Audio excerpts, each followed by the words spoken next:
안녕하세요. 열린사고 따뜻한 마음 이승재 목사입니다. 오늘 생활선교사 관련 두 번째 강의로 나의 이웃은 누구인가, 이웃에 대한 주제를 가지고 여러분께 나왔습니다. 여러분, 저는 청소년 시절에 팝송을 많이 듣게 되었는데 영국 4인조 스모키라는 그룹이 있습니다. Living Next Door to Alice라는 곡이 있었습니다. 이루어지지 않는 애틋한 젊은이의 사랑 같은 이야기로만 이해하면서 들었던 기억이 납니다. 예수님을 믿은 후에 성경이 가르쳐주는 가르침이 있었어요. 그것은 하나님을 사랑하고 내 이웃을 내 몸과 같이 사랑하라는 것을 배우게 되었습니다. 하나님의 사랑에 대한 것은 제가 많이 들었지만 이웃을 어떻게 사랑할까? 전도하는 방법 외에는 다른 것이 없을까? 이런 질문을 갖게 됐죠. 제 속에 갖고 있던 이웃에 대한 개념은 그냥 스모키의 노래에 나왔던 옆집 사는 앨리스 같은 그런 존재였습니다. 과연 성경에서 가르친 이웃이 단순히 옆집에 사는 사람, 근처에 사는 사람일까? 교회에서 하나님을 사랑하는 것을 많이 가르쳤지만 올바른 이웃에 대한 개념은 제가 예수님 믿은 지 시간이 지난 다음에나 깨닫게 되었던 것을 고백할 수가 없습니다. 이웃은 예수님께서 바리새인과 서기관들과 대화를 나눌 때 정의를 해주셨죠. 강도 맞은 사람에게 잘해줬던 사람, 강도 맞은 사람을 물심양면으로 도와준 사마리아 사람이었습니다. 즉 물리적 거리가 가까운 사람이라기보다 어려움을 당한 사람에게 자비를 베푼 사람이 이웃이라고 알려주신 것입니다. 그러면 우리가 이웃을 사모해야 될 대상은 과연 누구일까요? 예수님의 가르침도 그랬지만 성경 전체 또는 성경 한 각권을 좀 나눠봐도 하나님을 사랑하는 법과 이웃을 사랑하는 법으로 이렇게 나눠져 있다는 것을 볼 수가 있습니다. 예를 들면 에베소서를 보면 1장서부터 복음에 대한 것이 쭉 나옵니다.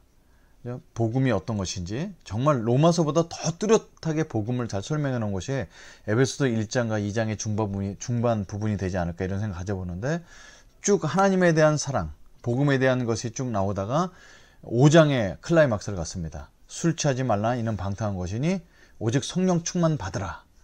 그래서 성령 충만 받았을 때 하나님을 향해서 인간이 할 수 있는 최고의 찬사, 찬미와 신령한 노래로 주님을 노래하는 것이었어요. 그리고 그것을 성도들 간에 서로 주고받고 화답하면서 주님을 높여드린 것이었죠. 자, 에베소서 5장 중반부까지 시와 찬명과 신령한 노래로 주님을 찬송하며 하나님을 사랑했습니다. 그러고 나서 이웃 사랑에 대한 주제로 넘어가는데 가장 첫 번째 등장하는 것이 아내들아, 남편들에게 이렇게 대하라. 남편들아, 아내를 사랑하기를 그리스도께서 생명을 더하여 주신 것 같이 하라. 그래서 부부 관계가 이웃 관계인 것을 보여주게 되고요. 부모와 자식 관계, 종과 주인의 관계, 이런 것들을 쭉 풀어주면서 우리의 이웃은 어떤 특정한 대상이 아니라 우리와 더불어 살고 있는 가까운 가족서부터 확대되어 나가는 것인 것을 보여주게 됩니다. 구약 성경에도 레위기와 신명기는 율법을 다룬 같은 책이라고 볼 수 있는데, 하나님께 드리는 제사법과 그 제사를 인도하는 제사장에 대한 이야기가 쭉 나와 있습니다. 그러고 나서 사회법으로 넘어가는데 짐승을 어떻게 다룰 것인지, 병원을 어떻게 다룰 것인지 쭉 나오다가 결국 부부관계 그리고 보상 문제 쭉 다루는 것을 보게 됩니다. 대표적인 예가 신명기에 나와 있죠. 아내를 맞았는데 그가 불미스러운 일을 행하였거든 그에게 이혼 증서를 써서 버릴 수 있도록 허락을 받습니다. 당시의 여자는 인권이 없었던 시대에 버린다는 표현이 쓰이기도 했지만, 이혼 증서를 써주는 이유는 이 사람이 다른 데 가서 해코짐을 닦지 않고 또 다시 결혼할 수 있는 기회를 주기 위한 것인 것을 보게 됩니다. 물론 신약에 와서는 예수님께서 그것은 너희들이 마음이 완악하기 때문에 그런 것이고 결코 이혼하지 말라. 그래서 그 당시 사회의 약자, 지금도 여성은 사회의 약자로 많이 등장되는데, 이런 남성 중심의 사회 속에서 여성이 보호받을 수 있는 법으로 얘기해 준 것이 이런 레위기와 신명기에 나타난 정신을 볼 수 있습니다. 그러니까 이웃에 대해서 정리해 보면은 첫째로 부부, 가족에 가까운 이웃이라는 것을 알 수 있습니다. 제가 어느 날 이렇게 교회를 하시는 목사님의 간증을 듣게 되는데, 오늘의 이 큰 교회를 이루기까지 가족들이 얼마나 희생했는지, 개척교회에서부터 나왔던 이 가족이 희생을 치렀던 이야기를 듣게 되었습니다. 이 목사님의 소명을 갖고 하는 건 너무 좋지만 가족이 그렇게까지 희생되면서까지도 먼 얼굴도 모르는 사람 이웃을 사랑하도록 주님께서 과연 명령하셨을까? 이렇게 저는 좀 돌아보면서 가장 가까이 매일 대하는 사람에 대한 사랑, 그 성장, 그리고 그 사랑이 확대되어 가는 것이, 이것이 올바른 이웃사랑에 대한 신앙 성숙이다, 이렇게 볼 수 있습니다. 또 한 가지 이웃에 대한 개념은요, 일용할 양식터가 이웃이라는 것입니다. 식탁 위에 올려진 음식을 넘어서는 개념인 것을 깨닫게 되었습니다.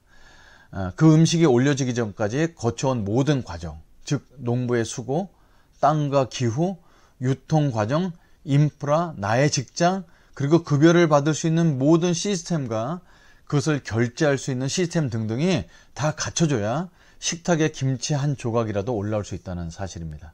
그래서 하나님께서 우리에게 베풀어 주신 바로 생명을 유지하게 해주는 자연과 환경을 다 포함해서 이웃이라고 말한다는 것입니다.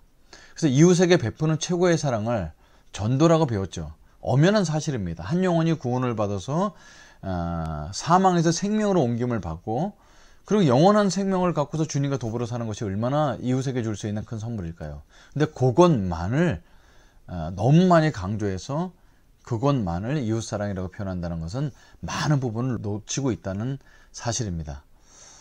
내가 속한 직장에 잘 되도록 성실과 정직으로 실력 있게 일하고, 가정에 하나님 평화가 깃들도록 가정의 역할을 충분히 감당하고, 부부관계, 자녀들과의 소통, 사랑과 존중의 관계를 지켜나가도록 노력하는 것도 이웃관계인 것을 알 수가 있습니다.